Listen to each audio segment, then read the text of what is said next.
In 1974, Mel Brooks and Gene Wilder introduced us to a hilarious film called Young Frankenstein. The screenplay was written and put together by Gene Wilder and Mel Brooks together. The film is a parody of the classic horror film genre, in particular various films of the Mary Shelley's 1818 novel, Frankenstein.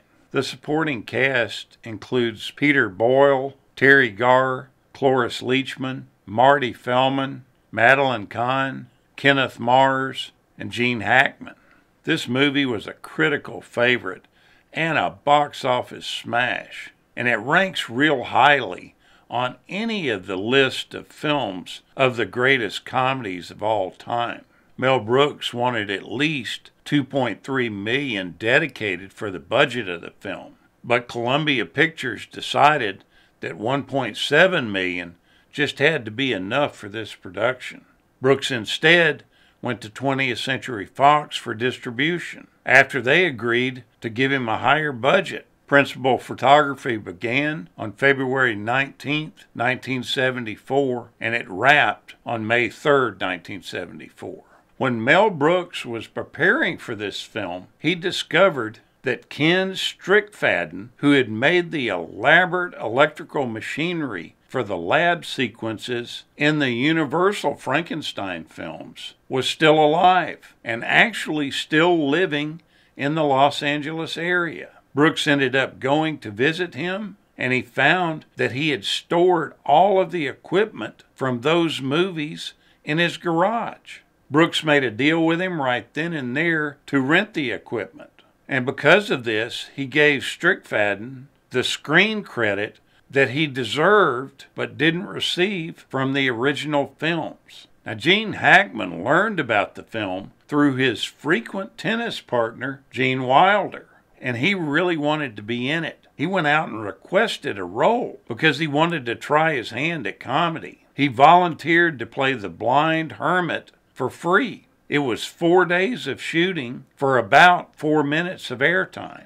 Now, you can just imagine working with Mel Brooks has just got to be an unbelievably funny experience. Everything this guy does just puts you on the floor laughing. And this film is loaded with tons of little things that happened on the set that just cracked everybody up. As a matter of fact, you can look on YouTube and find an enormous amount of bloopers from the movie itself. One of the things that really happens that's iconic for this film is that the shifting back of Igor was an ad-libbed gag. Marty Feldman had been shifting the hump back and forth for several days when the cast members finally noticed that that's what he was doing. After they noticed this, it was liked so much that they added it into the script. Now, this is one of Gene Wilder's favorite films of all time. But the only way that he would do the film with Mel Brooks was if Mel promised not to appear in it. Mel usually appeared in his own films at some time or another, but Gene Wilder felt that his appearance in the film would ruin the illusion. Brooks does make off-camera appearances in the form of a howling wolf and a shrieking cat. In 1974, the group Aerosmith took a break from a long night of recording to see this film. Now, I've read 2 accounts of this. One account says that they actually went and saw the film. Another account was that a few members of the band saw the film and relayed this message back to the rest of the band. But they were working on the song Walk This Way. They had the music completely laid down for it, but they just didn't have all the lyrics or maybe even any of the lyrics done at the time. After seeing the phrase "walk this way" in this movie, they were inspired to name the song that and to write the lyrics accordingly. Marty Feldman's "Walk This Way" gag bit was originally planned to be cut from the final version of the film, but it had gained so much popularity that Mel Brooks decided to leave it in, and he included variations on it in History of the World and Robin Hood Men in Tights. Now, it's said that this entire cast, and especially Mel Brooks, just thoroughly enjoyed the camaraderie and the process of making this film. They had so much fun doing it that they were really upset when principal photography was almost complete. So what does Mel Brooks do? He adds additional scenes to the shooting schedule so that they don't have to break up the party so soon.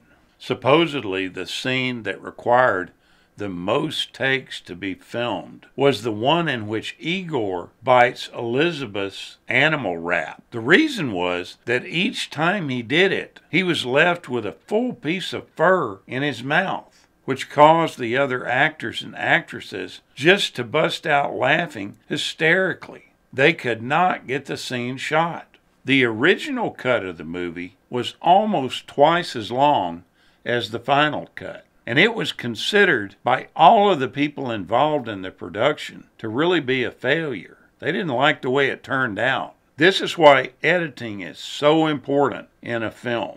It was only after a marathon session of cutting film that they produced the final cut of this movie. Gene Wilder and Mel Brooks considered this cut to be so superior to the original product that they produced. At one point, they noted that every joke that worked, there were 3 that fell flat on its face. So they went in and trimmed out all of the jokes that just didn't work, and this made the difference in the film. When he was discussing this movie with Columbia Pictures, he told them that he wanted to shoot it in black and white, and they were so violently opposed to it, they just told him no.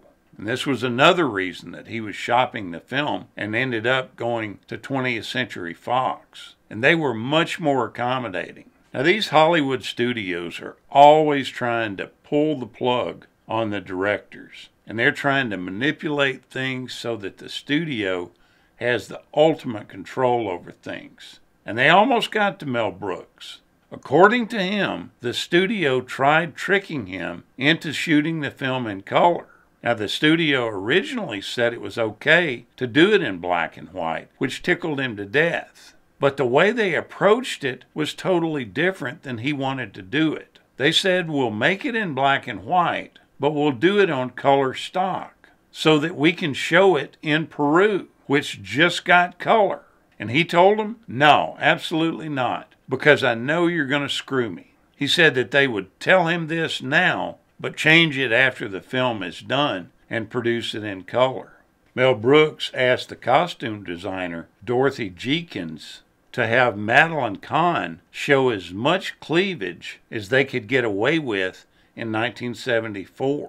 Ironically, they got away with much more in 1931 than they did in 1974, because at that time they hadn't enforced the Motion Picture Production Code yet. And Madeline Kahn plays a great role in this film. Everything that she's in with Mel Brooks is just great. But she was a really gifted singer and studied opera professionally. In this movie, she sings completely on key. But however, in Blazing Saddles, in the role that she plays in that film, she purposely sings off key, which is really difficult for an experienced singer to do. The film was shot at least in part on the old MGM backlot 2. Most obviously, the sloped Quality Street, Town Street, was used during the coffin transportation scene. Presumably, various other exteriors utilizing the existing MGM standing sets were used to keep the production costs down.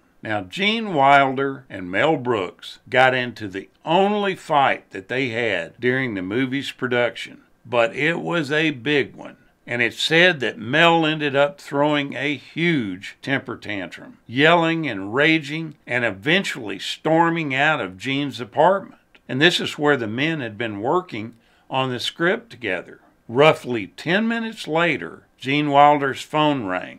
The caller was Mel, and his statement to Gene was, "Who was that madman that was in your house? I could hear the yelling all the way over here. You should never let crazy people like that into your house. Don't you know that? They could be very dangerous." Gene Wilder said that that was Mel's way of apologizing.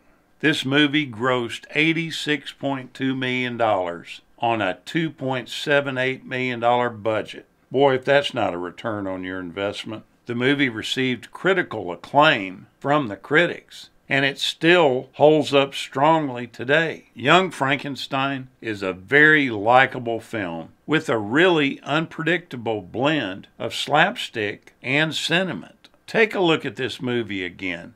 You'll laugh your head off. Thank you so much for watching, and we'll continue to chase the classics.